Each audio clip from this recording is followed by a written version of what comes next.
Thank you, Speaker, sir. I thank the panel, the Honorable Inesha Ratu, Leader of the Opposition, for bringing this matter to the attention of Parliament. Mr. Speaker, sir, the Governor of Fiji has allocated Fiji dollars 440,000 for a limited scope functional review for this financial year. This initial phase will focus on assessing capability across people, processes, and systems, rather than conducting a whole of government productivity review. Sure, Mr. Speaker, sir, that the Honourable Leader of the Opposition would have noticed that in the 8 years he was in government, there was a continued review or reassessment of the civil service. The civil service everywhere continues to evolve. A 5-member committee will be formed with diverse expertise in public sector administration, comprising 3 nationals and 2 international members, and the chairperson will be a senior national expert with extensive knowledge of government systems.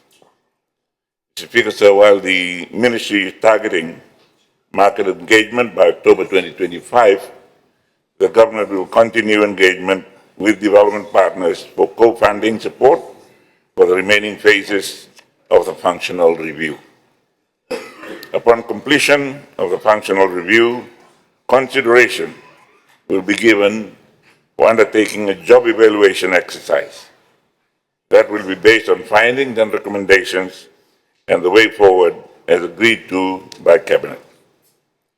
Mr. Speaker, sir, in the second phase, a limited scope functional review of the Fiji Civil Service is a focused, time-bound assessment designed to improve the efficiency and effectiveness and alignment of specific functions, ministries, or systems within the civil service. It does not attempt to overhaul the entire public sector, but instead zooms in on critical areas with the potential for high impact reform and performance gains. Mr. Speaker, sir, for the purposes of the review, the purposes of the review are to, 1, identify overlaps, inefficiencies, and capacity gaps in selected government functions and ministries. 2, support the rationalization of mandates, roles, and structures to improve service delivery. 3, ensure alignment with national priorities, example, Fiji National Development Plan, public sector reform agenda. And 4, inform budgetary planning, workforce management, and digital transformation.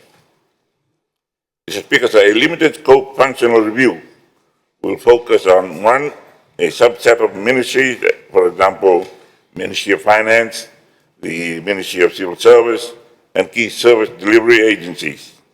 2, a specific function across ministries, such as the HR and workforce planning, ICT and digitization, policy development and coordination, and procurement of financial management. How well the Ministry of the Civil Service supports merit-based recruitment, individual performance, job evaluation, and training, how aligned the current structures of ministries is with their mandate and core functions, and the readiness of ministries to digitize their services. It is envisioned that the review will entail realignment of roles, merger of overlapping functions, including staffing levels, job analysis and redesign, reducing excessive recruitment, evaluating roles and responsibilities as essential. In the long term, these measures will enhance efficiency and lead to more sustainable staffing and budgeting. Remuneration setting, aligning ministry functions more closely with current needs and fiscal realities, thereby optimizing government operations. Mr. Speaker, sir, The review is essential, and we must support that initiative. Thank you, Mr. Speaker. I thank the Honourable Prime Minister. Are there any supplementary questions? Leader